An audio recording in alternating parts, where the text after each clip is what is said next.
The Moondrop Blessing 3. Let's talk about it. Now, this product was sent out to me by Apos Audio, but all thoughts and opinions are my own. This is a 2 dynamic driver 4BA IEM. This is the 3rd generation of the Blessing, and it is an interesting release and a very good release, but it may not be for you. Let's go ahead and start by talking about the build quality. Now, I do have my Dusk here with me, and we are going to do a lot of comparisons because I feel that the Dusk and the Blessing 3 are very similar, and I want to show you guys some of the build quality things about this IEM versus the Blessing Critical Dusk.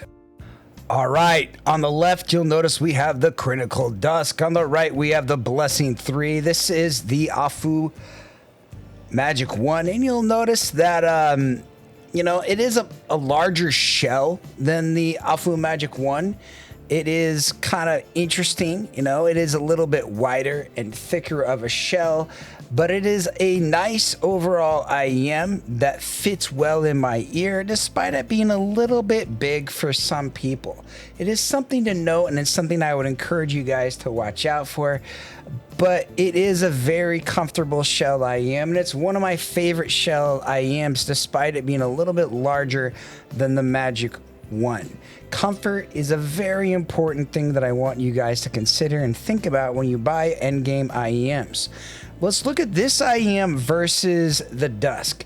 Notice a lot of trends. One has a little bit of blue tack almost by the dynamic drivers. You can see that. The Dusk has almost a black tack by the dynamic drivers. You can see that. I think that's really interesting. As I look at the drivers, I don't know a lot about drivers. I don't dissect IEMs like some guys do. But I was impressed how much these two IEMs look almost identical to me. And just looking at them, and they have a lot of similar qualities other than the Dusk has a little bit of a different faceplate. And, the Blessing 3 is a little bit more metallic. Now, the cases are also very similar. The Dusk is brown, the Blessing 3 is white. They both have airplane adapters. The Dusk does have a DSP cable. But other than that, a lot of things are very, very similar about both these style of IEMs. Now, what's interesting is that the Dusk IEM cable, the analog cable, is the exact same cable as the Moondrop Blessing 3 cable. That is something to note if you were at all interested. So these do have a lot of the same design philosophy and a lot of similarities, but how do they differ? What's different about these two IEMs? Well, let's start and look at some graphs. But if you want to talk real light and simple terms, the Blessing 3 is a little bit more analytical. It's a little bit brighter. It's a little bit more for treble heads. It has a lot of what people might call technicalities, which I don't think are fully BS. I do think there's something to be said about good drivers, but it is tuned where you can hear a lot of details on this IEM. And that's a good thing to know, and I do think this is a good value. I know some IEM reviewers consider this to be a benchmark IEM at its price. So let's go ahead and look at some graphs. All right, this is the graph the Blessing 3 Dusk. You'll notice it is a tiny bit lean. It does have a little bit of treble up here. But all in all, it's a pretty good looking graph, all things considering. It's a nice looking IEM. Let's compare this to a few others. The first one I want to compare this to is the Dusk. Now, the Blessing 3 right now is $330, but on sale, you can probably get it for around $280. It's about a year old, so you might be able to even score it on the secondhand market for a little bit cheaper.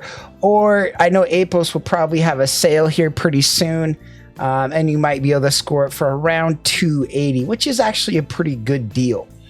Now, if we look at this versus the Dusk, what do you notice? The Dusk has a little bit more bass. The Dusk has a little bit more subdued treble, has a little bit better extended upper air. And so there's a lot of good qualities about the Critical X Dusk. I do think these trade blows. I do find myself preferring the Moondrop X Critical Dusk as we take a look at these. I find the bass response to be a little bit better. Its overall quality as an IEM, I think, is a little bit better. I think it has really nice dynamics and punch, but that's not to take anything away from the technicalities of the Blessing 3. I think the Blessing 3 has a lot of great technicalities and is well worth its price, and its technicalities are really impressive. It's a good sounding IEM. You put it in ears, especially to maybe a new user, and they're going to be blown away, and this could be endgame for a lot of people, not just because of the quality of the sound, but also that its profile is really nice. It has a lot of good things about this IEM, and it's something to note. Now, there are other IEMs that I've reviewed on channel from Moondrop. The Aria 2. Now, the Aria 2 has a different bass profile. In some ways, I think it's better. In some ways, I think it's worse. I think in some ways, the Aria 2 has a little bit more subdued upper mids, and they have a lot of similar qualities in the upper air. I do think the Blessing 3 is the better IEM. It has a more premium shell. I definitely would recommend the Blessing 3 if you can afford it over the Aria 2, but there are other IEMs that are from Moondrop that are also quite fair and quite reasonable style IEMs, like the Moondrop Aria 2, if you can't afford it for a very reasonable price. Another thing to look at is the Moondrop Variations. I think these two trade blows really, really well. They have very similar graphs and curves. You'll notice that the Moondrop Variations is a little bit more, has a little bit better bass, but it's not significantly more. I think, does the Moondrop Variations really justify its price? I don't know if it does. I kind of wish they would do a Variations 2 and really amp it up and really make it fun and try to do it for around that price. But I think still the Variations is a classic IEM for those people that like it. But my personal take is that, Variations and Blessing 3 kind of trade blows, but I kind of would recommend to a lot of people to go with the Blessing 3 just because I can't see the value between these two. One's like 280, one's like 500. It's hard to find a lot of value for the average user to be able to explain why is this IEM better. Well, the drivers. I don't know. I mean, there's something to be said about good drivers, but it's not always the case. The Blessing 3 is like almost 3 years newer. There's something to be said that a possibility of new technology, a different fitting shell. And so there's a lot of qualities and interesting things you have to think about when you have IEMs like this. Another IEM to think about if you're really looking at something that's really in the budget space is the Truthier Hexa. Now, I do think the Blessing 3 is the better IEM. It's a really good IEM. It has a really good amount of detail, air, and technicalities, but the Hexa has a lot of qualities. Like if they can make the Hexa 2 and do something with like the fit, like basically what I want is like a Hexa with a little bit more bass and like a Nova shell. I think that would be an absolute win and something to really consider. Another one to think about. Now, this is maybe a little bit more obscure, but the Awful Magic 1, I don't talk about it enough on channel. I mean, you look how similar a lot of their upper air and treble is. Like the Magic 1 has really great upper air and treble. Like it's really quite impressive for the price. It doesn't have this extra airy peak right here, but it does have even a little bit better bass. It's a really nice sounding IEM that you can get for a lot cheaper. I always think I talk about it because I always compare other IEMs to the Awful Magic 1 in my fit section. But I do think that like if you're looking for something for a lot cheaper that's maybe a little bit smaller, I think the Awful Magic 1 can kind of give you that similar air and presentation for a lot cheaper. It's definitely something to consider if that's what you're looking to save some money. Another one I want you to consider that I'll be releasing the video for this about the same time as the Blessing 3 Dusk is the Valore. Now, I've already filmed that video. I don't understand the Valore. Like A-B'ing them. I've been doing that for the last few hours, and I don't see it. I don't see the technicalities. I don't feel anything. If anything, I like the Blessing 3 more. I find it just slightly more engaging, slightly more fun, and I think it works a little bit better. I think the IO Valori is one of those IEMs that's around 600. There's a point sometimes with IEMs that, like, you hit this mid-fi range where you really almost have to ask yourself, is this IEM really worth the extra cost? And so often the case is that it's just not. The Moondrop Blessing 3 has a lot of great qualities. It competes with IEMs that are more expensive than it. And I think it's a really solid, strong, beautiful IEM that has a lot of great qualities and that could really work for people that are looking for something with a little bit of air and sparkle and detail, and that has a fun, good sounding presentation. Now, I'm currently in the process of reviewing and re-ranking a few IEMs. Now, I honestly think, the Blessing 3 is a really solid set. I'm giving it an A- and I'm giving it a 1-star rating. I think it's a solid set. I think it's really enjoyable. I think it has a nice profile. It has a little bit airy upper mids and has good dynamic bass quality, and I really quite enjoy it. I think it has strong tuning. I think it has strong qualities, and it's a beautiful IEM for what it is. Great detail, great technicality, solid tuning, solid overall IEM. Maybe not the best value IEM that I would say, but we're going to give it a strong A-. How does that compare to some other IEMs out here?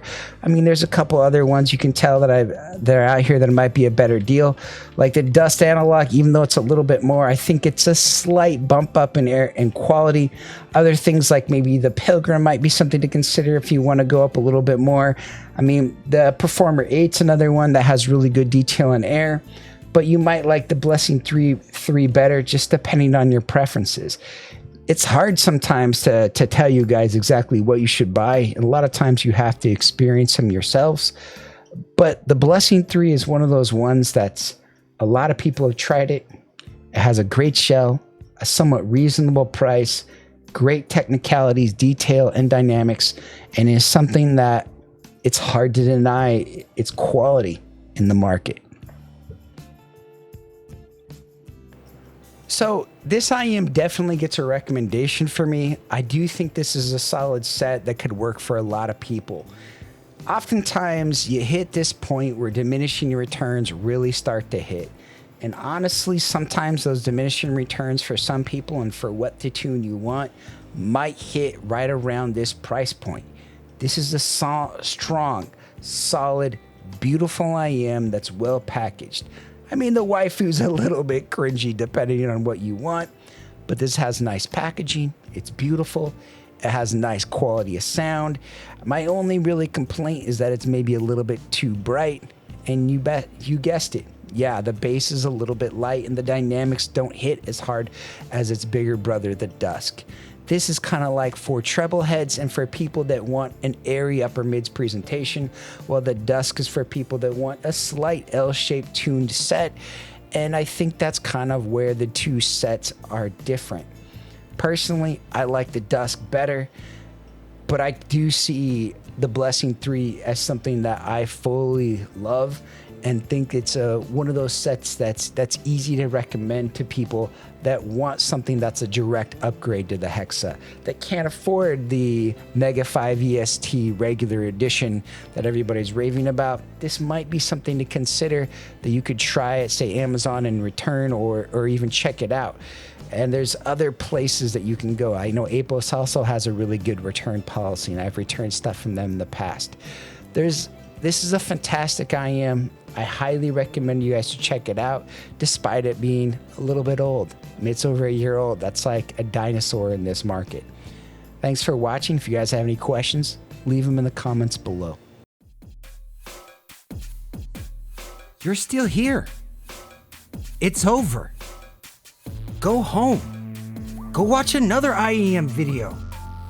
It's done. That's the entire video. What more do you want?